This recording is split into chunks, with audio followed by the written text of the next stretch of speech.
ओम नमः शिवाय।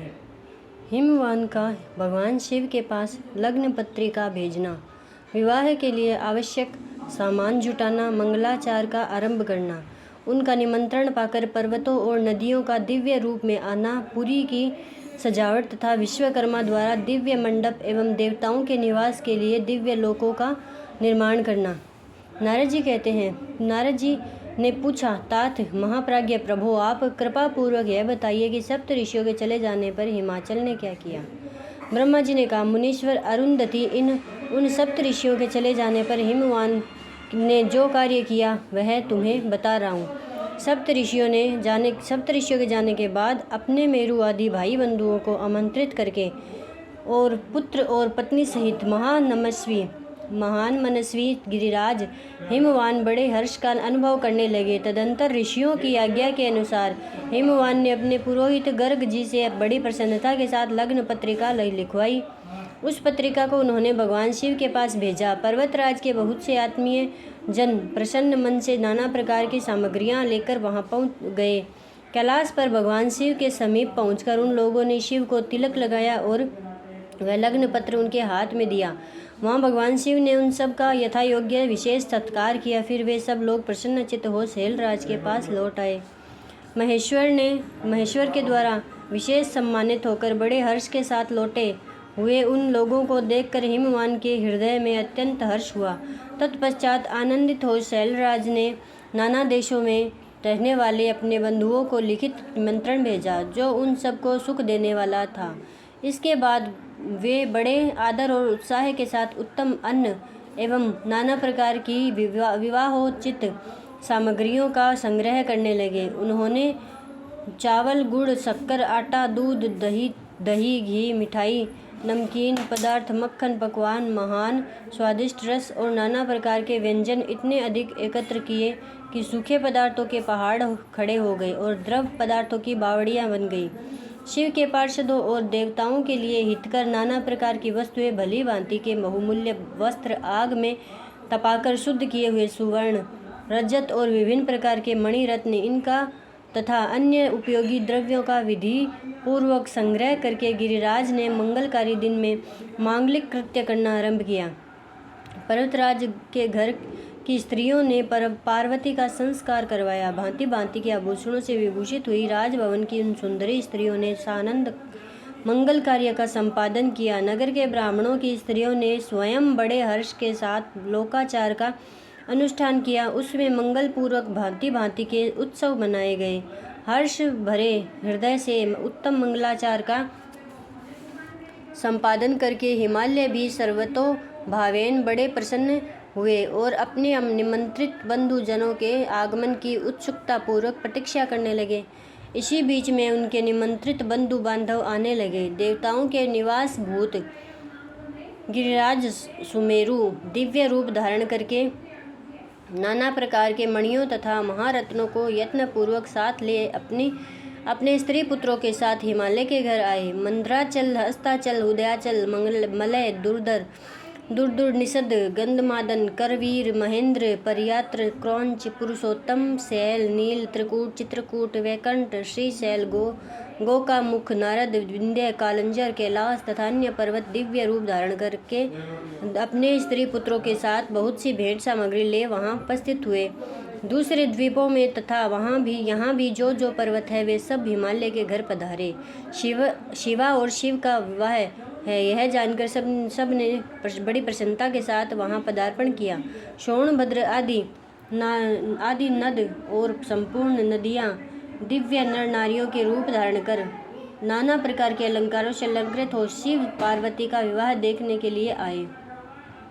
गोदावरी, यमुना, सरस्वती, वेणी, गंगा, नर्मदा तथा अन्य श्रेष्ठ सरिताएं भी बड़ी प्रसन्नता के साथ हिमवान के यहाँ आई। उन सब के आने से हिमालय की दिव्यपुरी सब ओर से भर गई। वह सब प्रकार की शोभाओं से संपन्न थी। वहाँ बड़े बड़े उत्सव हो रहे थे। ध्वजा पताकाएं फहरा रही थी। बंधनवारों से उसकी अधिक शोभा होती थी। चारों ओर चंदों में तने होने से वहाँ सूर्य का दर्शन नहीं होता था।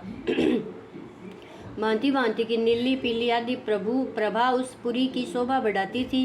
हिमालय ने भी बड़ी प्रसन्नता के साथ अपने यहाँ पधारे हुए स्त्री पुरुषों को यथा योग्य आदर सत्कार किया और सबको अलग अलग सुंदर स्थानों में ठहराया। अनेकानेक उपयुक्त सामग्री देकर सबको पूर्ण संतुष्ट किया। मुनि श्रेष्ठ तदंतर शैलराज हिमवान ने प्रसन्न हो महान उत्सव से परिपूर्ण अपने नगर को विचित्र रीति से सजाना आरंभ किया। सड़कों को झाड़ फुहार कर उन पर छिड़काव करवाया, उन्हें बहुमूल्य साधनों से सुसज्जित एवं शोभित किया। उन प्रत्येक घर के दरवाजे पर केले आदि मांगलिक वृक्ष लगवाए और उन्हें मांगलिक द्रव्यों से संयुक्त किया। आंगन को केले के खंभों से सजाया, रेशम की डोरों में आम के पल्लव बांधकर बंधनवाएं बनवाई और उन्हें उन खंभों के चारों ओर लगा दिया। मालती के फूलों की मालाएं उस आंगन के सब ओर लटका दी गई। सुंदर तोरणों से वह आंगन का भाग अत्यंत प्रकाशमान जान पड़ता था। चारों दिशाओं में मंगल सूचक शुभ द्रव्य रखे गए थे जो उस प्रांगण की शोभा बढ़ा रहे थे। इसी प्रकार अत्यंत प्रसन्नता से भरे हुए गिरिराज हिमवान ने महान प्रभावशाली गर्ग मुनि को आगे करके अपनी पुत्री के लिए प्रस्तुत करने योग्य सारा उत्तम मंगल कार्य संपन्न किया। उन्होंने विश्वकर्मा को बुलाकर आदर पूर्वक एक मंडप बनवाया जिसका विस्तार बहुत अधिक था। वेदी आदि के कारण वह मंडप बहुत मनोहर जान पड़ता था। देवऋषि वह मंडप कई योजन विस्तृत था, अनेक शुभ लक्षणों से युक्त तथा नाना प्रकार के आश्चर्यों से परिपूर्ण था। वहाँ स्थावर और जंगम सभी वस्तुएं कृत्रिम बनी थी परंतु असली वस्तुओं के समान प्रतीत होती थी। उनसे उस मंडप की मनोहरता बढ़ गई थी। वहाँ सब और ऐसी अद्भुत वस्तुएं थी जो उस मंडप का सर्वस्व जान पड़ती थी। नाना प्रकार की निराली वस्तुओं का चमत्कार वहाँ छा रहा था। वहाँ की स्थावर वस्तुओं से जंगम और वस्तुओं से स्थावर पराजित हो रहे थे, अर्थात वे एक दूसरे से बढ़कर शोभाशाली और चमत्कारपूर्ण दिखाई देते थे। उस मंडप की स्थल भूमि जल से पराजित हो रही थी, अर्थात चतुर से चतुर मनुष्य भी यह नहीं जान पाते थे कि इसमें यहाँ कहाँ जल है और कहाँ स्थल है। वो कहीं कृत्रिम सिंह बने थे और कहीं सरसों की पंक्तियाँ, कहीं बनावटी मोर तो अपनी सुंदरता से मन को मोह लेते, कहीं कृत्रिम स्त्रियाँ पुरुषों के साथ नृत्य करती। वे कृत्रिम होने पर भी लोगों की ओर देखती और उनके मन को मोह डाल देती। उसी विधि से मनोहर द्वारपाल बने स्थावर होने पर भी जंगमों के समान वे अपने हाथों से धनुष उठाकर उन्हें खींचते। द्वार पर कृत्रिम महालक्ष्मी खड़ी जिनकी रचना अद्भुत थी, वह समस्त शुभ लक्षणों से संयुक्त दिखाई देती थी। उन्हें देखकर ऐसा जान पड़ता था मानो क्षीर सागर से साक्षात लक्ष्मी आ गई। मंडप में स्थान स्थान पर सजे सजाए कृत्रिम हाथी जो असली हाथियों के समान प्रतीत होते, घुड़सवारों सहित घोड़े और हाथी सवारों सहित हाथी, जहाँ तहाँ रथियों सहित रथ जो कृत्रिम अश्वों से ही खींचे जाते। उन्हें देखकर लोगों की बड़ा आश्चर्य होता था। इनके सिवा दूसरे कृत्रिम वाहन भी वहाँ आ खड़े थे। पैदल सिपाहियों की कृत्रिम सेना भी वहाँ मौजूद थी। उन्हें प्रसन्न चित्त वाले विश्वकर्मा ने देवताओं और मुनियों को भी मोह में डालने के लिए वहाँ ऐसी अद्भुत रचनाएं की थी। मंडप सबसे बड़े फाटक पर कृत्रिम नंदी खड़ा था जो शुद्ध स्फटिक मणि के समान उज्ज्वल कांति से सुशोभित। भगवान शिव के वाहन नंदी की जैसी आकृति है, ठीक वैसा ही वहाँ भी था। उस कृत्रिम नंदी के ऊपर रत्न विभूषित महादिव्य पुष्पक शोभा पा रहे थे जो पल्लवों तथा श्वेत चामरों से सजाया गया था।